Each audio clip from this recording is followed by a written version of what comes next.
Today officially marks 100 days of promises made and promises kept by President Trump. This has truly been the most historic start to a presidency in American history.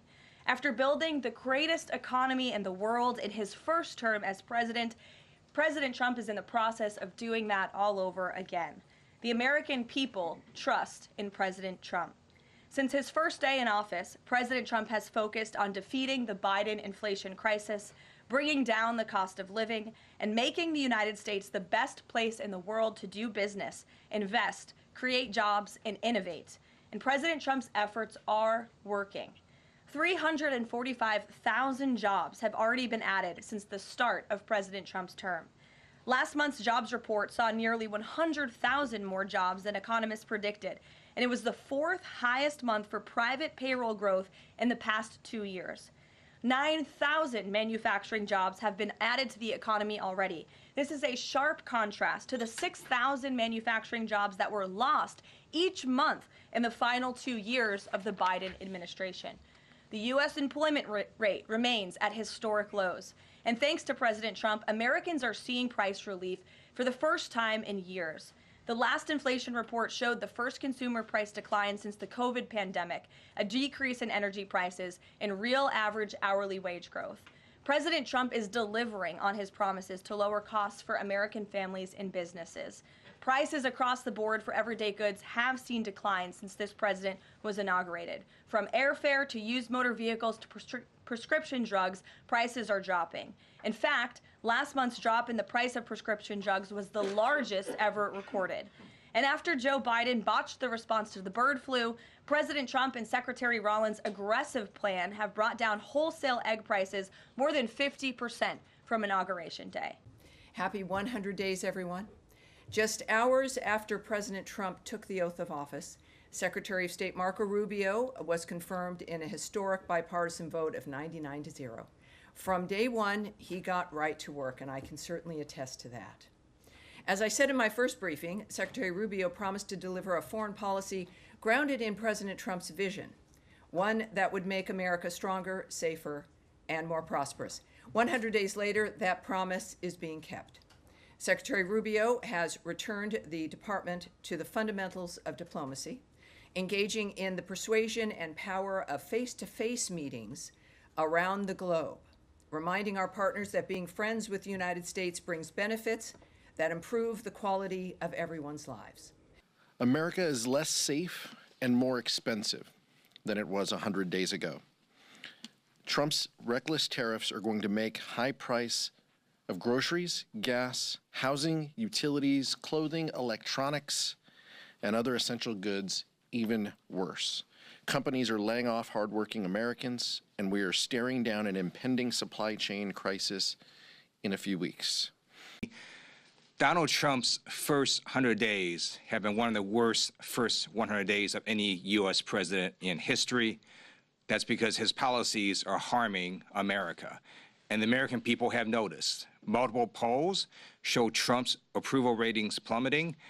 An Associated Press poll showed him at only 39% approval, 59% disapproval. And a recent Washington Post poll also shows him at only 39% approval, the lowest of any U.S. president in 80 years. One reason is because of tariffs. His indiscriminate tariffs have increased prices. I urge all of you to look at the statement from the International Longshore and Warehouse Union. They put out a statement saying that the tariffs are crushing the working class with higher prices. The first 100 days proves that we are headed in the right direction, the direction in which 77 million people voted for. Just look at the White House lawn today. Pictures of violent, illegal aliens that Biden let into our country. These rapists, murderers, and child molesters have no home here in the United States of America. And guess what? There's room on the White House lawn for a lot more of them. And that's what the American people voted for. And we are going to keep going until every single one of them is removed to make our streets for Americans safer. Thankfully, there's a lot less of those illegals coming in now, because apprehensions at the border are down 94%. And Border Patrol averaged the lowest daily nationwide apprehensions in history. President Trump is taking action and Congress is passing border security bills. We've sent a message. The border is closed. Oh, it's been noted a couple times here, but 100 days ago, not far from where we're standing right now, President Trump made his historic return to the presidency. He made a lot of promises, and as Whip Emmer noted, the 4 words that best describe this administration so far is promises made, promises kept. We've recounted among this group many times, 77 million Americans delivered President Trump a landslide victory. We had our highest popular vote total ever as House Republicans, 74.8 million, and we got a mandate to do exactly what we're doing right now. We have not wasted a moment. President Trump has accomplished more in the first 100 days than most presidents do in their entire careers, their entire tenures. The Atlantic, right? I don't know if there's an Atlantic reporter here this morning, but that's not President Trump's, they're not a fan of him, right? Yesterday they described him this way, quote, "He is the most consequential American leader of the 21st century." And that's an understatement. President Trump has, here's a list, removed men from women's sports, ended DEI in the federal government and the U.S. military, expanded oil and gas extraction to lower prices, taken steps to end unfair trade practices, secured trillions of dollars in new investments in American manufacturing, deported criminal illegal aliens, stood up for religious liberty and rooted out anti-Christian bias, combated virulent anti-Semitism on college campuses. The list goes on and on and on. That's just barely scratching the surface. That's in 100 days. We're just getting started, and that's one of the reasons that we're so excited. Trump, Musk, and the billionaire class are using the government to rip off working people every single day for 100 days. For 100 days, they have cut your services. For 100 days, they've raised your prices. For 100 days, they have fired veterans and stolen their salaries. For 100 days, Trump, Musk, and the billionaire class have gotten richer off of you while our country has gotten screwed. They're not even trying to hide it anymore. For his entire career, Trump has stolen from working people while claiming to be, quote, anti-establishment.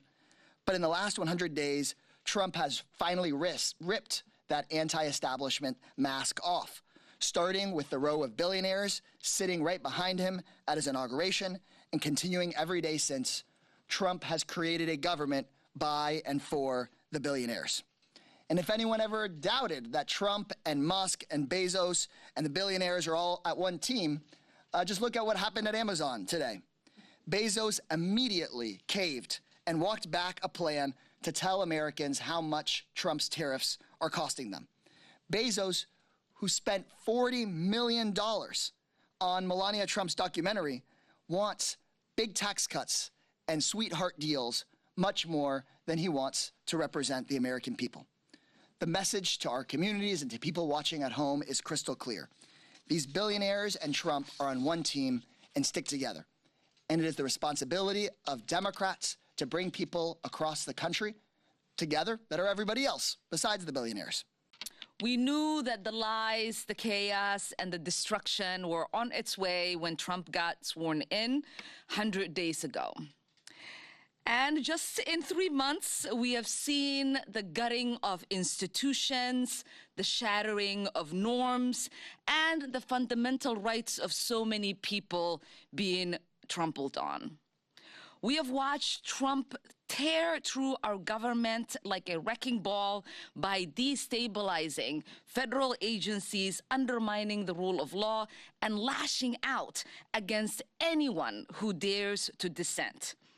Trump said he would fight for workers. Instead, he handed the federal government over to a billionaire, Elon Musk, who fired tens of thousands of public servants whose only crime is doing their job. And what do we have to show for it? Not $1 trillion in saving, not even close. Trump swore he would bring down prices.